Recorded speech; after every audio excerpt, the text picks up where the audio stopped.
Life happens. In one season, I called them almost 4 major earthquakes. Within a year, I went through a very emotional divorce. It's the same year I had to identify and accept that I had gone legally blind. And then thereafter, I lost my daughters for a couple or a few months. In the midst of that same year, I lost my mom.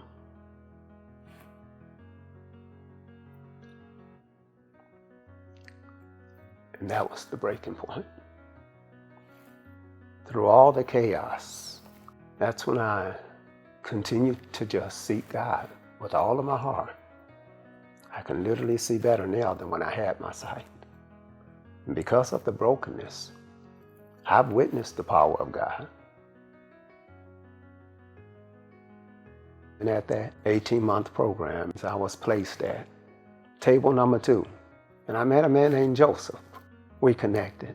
He's the one that said, Will, instead of catching Uber and Lyft here every Wednesday, 4:30 in the morning, I live not too far from you, and I work right around the corner.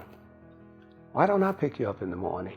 After a couple or a few weeks went by, he said, Will, would you like to come to church with us on Sunday? I would like to introduce you to my wife, and your daughters can come also. It's been an ongoing journey that's going on 2.5 years or so, that him and his wife has been picking us up every Sunday. They introduced me to a community of believers in the class of Crossing Jordan, so I became part of their family. All of it was a part that gave me that much more clarity of being restored through the Word of God. But most important is the relationships. I was being set up to be set into a safe environment.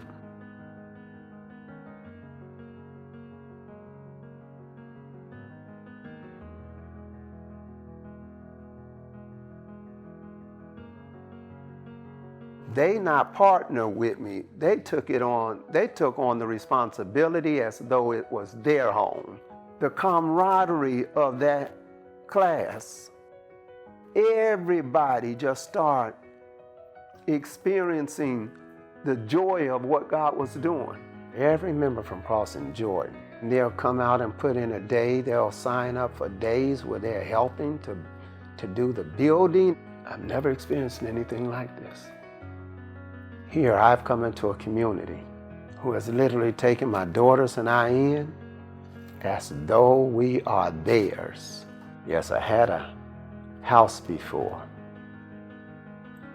but in the midst of what he's doing in this home that they're building for us, it's not a house, it's a home.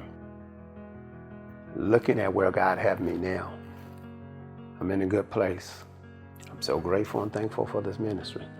My prayer is no longer seeking God for what he can do for me.